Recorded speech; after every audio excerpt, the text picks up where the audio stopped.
প্রিয় শিক্ষার্থীরা, তোমাদের সবাইকে আসসালামু আলাইকুম রহমতুল্লাহ।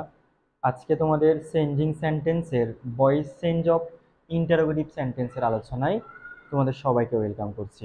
গত দিনের আলোচনাগুলোতে, গত ক্লাসগুলোতে আমি তোমাদেরকে দেখিয়েছি তুমি কিভাবে একটা অ্যাসার্টিভ সেন্টেন্সের প্যাসিভ করবা। হ্যাঁ, এখন যদি অ্যাসার্টিভ না এসে ইন্টারোগেটিভও মাঝে মাঝে পরীক্ষা আসতে পারে, এবং তুমি যখন কোনো কম্পিটিটিভ পরীক্ষা দিবা, বিশেষ করে বৃত্তি পরীক্ষা দিবা, তখন কিন্তু ইন্টারোগেটিভ থেকে প্রশ্ন থাকার সম্ভাবনা অনেক বেশি। আচ্ছা দেখো, do you see the verb. হ্যাঁ, এটা হচ্ছে একটা ইন্টারোগেটিভ সেন্টেন্স। আমি তোমাদের কাছে ক্লাসে পড়িয়েছিলাম একটা ইন্টারোগেটিভ সেন্টেন্সের কমন প্যাটার্ন হচ্ছে, কমন বৈশিষ্ট্য হচ্ছে তার শুরুতে থাকবে ডাব্লিউএইচ ওয়ার্ড অক্সিলারি ভার্ব এবং শেষে থাকবে একটা কোয়েশ্চেন মার্ক অথবা নোট অফ ইন্টারোগেশন। তার মানে যখনই তুমি কোনো একটা সেন্টেন্সের শুরুতে ডাব্লিউএইচ ওয়ার্ড দেখতে পাবা কিংবা অক্সিলারি ভার্ব দেখতে পাবা এবং শেষে তুমি কোয়েশ্চেন মার্ক দেখবা, তখন তুমি সেই সেন্টেন্সটাকে কি বলবা? ইন্টারোগেটিভ সেন্টেন্স, মানে প্রশ্নসূচক বাক্য। ঠিক আছে, দেখো do you see the bird, এই যে দেখো এটা হচ্ছে একটা অক্সিলারি ভার্ব। ঠিক আছে, এটা হচ্ছে একটা অক্সিলারি ভার্ব আর বাক্য শেষে কি আছে? কোয়েশ্চেন মার্ক আছে। তাহলে এই বাক্যটাকে তুমি বলবা interrogative sentence. Do you see the bird, তুমি কি পাখিটাকে দেখো? তোমাকে কোয়েশ্চেন করা হয়েছে, তোমাকে কোনো কিছু জিজ্ঞেস করা হয়েছে, দ্যাটস ওয়াই এটা তুমি কি বলবা? Interrogative sentence. এখন এই টাইপের সেন্টেন্স গুলাতে যদি তুমি প্যাসিভ সরাসরি করতে যাও, হ্যাঁ, তোমাদের বেসিকের যে অবস্থা, তুমি সরাসরি এটাকে প্যাসিভ করতে পারবা না। সেক্ষেত্রে তুমি প্রথমে এটাকে কি করবা? এটাকে অ্যাসার্টিভ ফরম্যাটে নিয়ে আসবা। অ্যাসার্টিভ ফরম্যাটে আনার জন্য তোমাকে শুধুমাত্র কি করতে হবে? সাবজেক্টটাকে প্রথমে নিয়ে আসতে হবে। অর্থাৎ একটা অ্যাসার্টিভ সেন্টেন্সের কমন বৈশিষ্ট্য হচ্ছে তার সাবজেক্টটা থাকবে প্রথমে। আর একটা ইন্টারোগেটিভ সেন্টেন্সের কমন বৈশিষ্ট্য হচ্ছে সে হয় ডাব্লিউএইচ ওয়ার্ড দিয়ে শুরু হবে, নতুবা যে কোনো অক্সিলারি ভার্ব দিয়ে সে শুরু হতে পারে। বাক্য শেষে তুমি কোয়েশ্চেন মার্ক দিবা, আর অ্যাসার্টিভ সেন্টেন্সে বাক্য শেষে তুমি ফুল স্টপ দিবা। তাহলে অ্যাসার্টিভ সেন্টেন্সে প্রথমে কি আসবে? সাবজেক্ট। তো দেখো এই ইন্টারোগেটিভ সেন্টেন্সটার সাবজেক্ট হচ্ছে ইউ, তুমি ইউটাকে একদম প্রথমে নিয়ে আসছো। ইউ এরপরে ভার্ব, এরপরে হচ্ছে অবজেক্ট। তাহলে ইউ সি দা বার্ড, তুমি এটাকে অ্যাসার্টিভ বানাই ফেলছো। এবার অ্যাসার্টিভ বানানোর পরে তুমি কি করবা? এটাকে প্যাসিভ করবা। আর প্যাসিভ করার জন্য ওই যে শর্টকাট যে নিয়মটা আমি পড়িয়েছিলাম, O B B three P S, তার মানে প্রথমে কি আসবে? অবজেক্ট আসবে। ঠিক আছে, তাহলে এই বাক্যের অবজেক্টকে, এই যে দা বার্ড, এটাকে তুমি সবার সামনে নিয়ে আসছো। এবং ইউ সি দা বার্ড, এটা হচ্ছে সিম্পল প্রেজেন্ট টেন্স। তাহলে সিম্পল প্রেজেন্ট টেন্সে তুমি বি বার কোনটা বসে? এম ইজ অথবা আর। তাহলে দা বার্ডের সাথে কি বসে? ইজ বসে। তাহলে দা বার্ড ইজ, এরপরে ভার্বের 3 নাম্বার ফর্ম সিন, এরপর হচ্ছে প্রেপোজিশন বাই, এরপর হচ্ছে ইউ। আর তোমরা জানো ইউর সাবজেক্টিভ এবং অবজেক্টিভ ফর্ম দুইটা কি হয়? ইউ হয়, এটার কোনো পরিবর্তন হবে না। তাহলে তুমি প্রথমে ইন্টারোগেটিভ থেকে অ্যাসার্টিভে আনছো, অ্যাসার্টিভের পরে তুমি এটাকে প্যাসিভ বানিয়ে ফেলছো।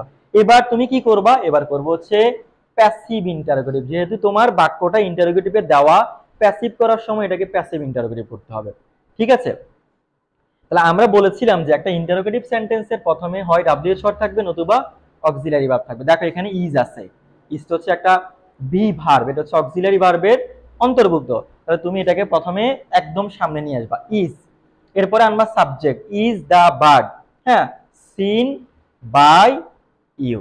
অর্থাৎ তুমি এই do you see the bird, এই বাক্যটাকে যখন তুমি ইন্টারোগেটিভ ফরম্যাটে নিবা, ইন্টারোগেটিভ প্যাসিভ ফরম্যাটে নিবা, এর অ্যান্সারটা হবে is the bird seen by you.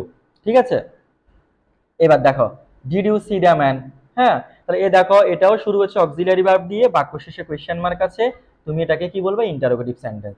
তো যখনই তুমি প্যাসিভ করবা, প্যাসিভ করার আগে তুমি প্রথম যে কাজটা করবা, এটাকে অ্যাসার্টিভ ফরম্যাটে নিয়ে আসবা। তাহলে অ্যাসার্টিভ ফরম্যাটে প্রথমে কি আসবে? সাবজেক্ট আসবে। তাহলে এই বাক্যের সাবজেক্ট ইউ, ইউটাকে তুমি সামনে নিয়ে আসছো। সাবজেক্টের পরে কি আসবে? ভার্ব আসবে। এক্ষেত্রে যদি মেইন ভার্ব থাকে, প্রথমত মেইন ভার্বটা চলে আসবে, আর যদি অক্সিলারি ভার্ব থাকে তাহলে প্রথমে অক্সিলারি ভার্ব, তারপরে মেইন ভার্ব, তারপরে বাকি অংশটা আসবে। তাহলে এখানে শুধুমাত্র একটা মেইন ভার্ব আছে, এই যে সি।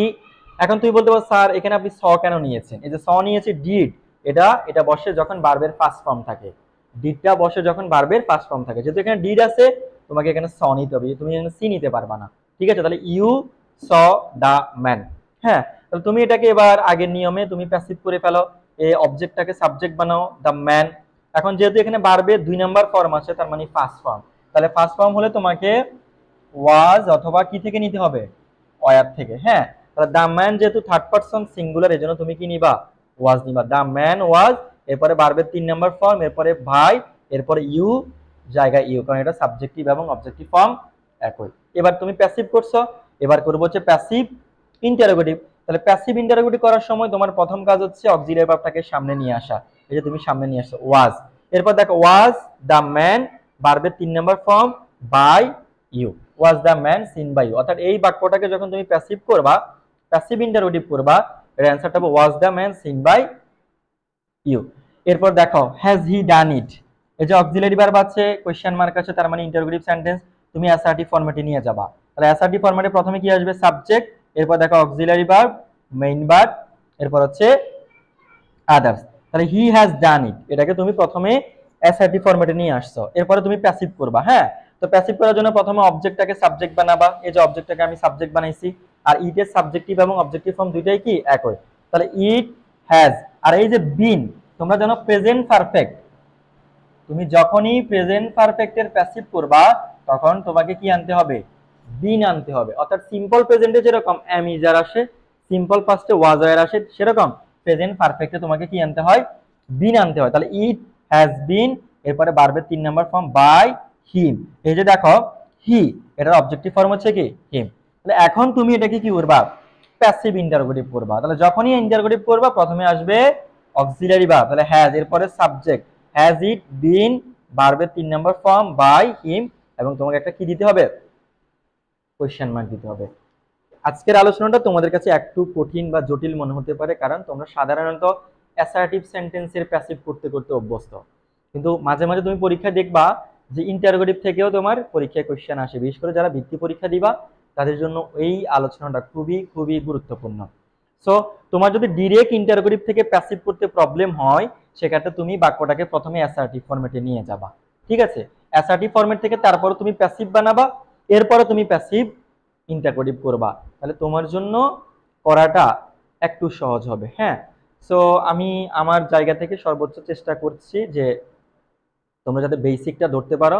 ইংরেজি মূলত হচ্ছে বেসিকের খেলা, যার বেসিক যত বেশি স্ট্রং সে ইংরেজিতে তত বেশি ভালো, কিংবা সে ভালো করতে পারে। সো তোমরা সবাই ভিডিওটা ভালোভাবে দেখবা, দেখে নোট করবা। এরপরে যদি কোথাও কোনো প্রবলেম হয় আমাকে কালকে ক্লাসে অবশ্যই জানাবা। তোমাদের সবার জন্য শুভকামনা। সবাইকে আসসালামু আলাইকুম ওয়া রাহমাতুল্লাহ।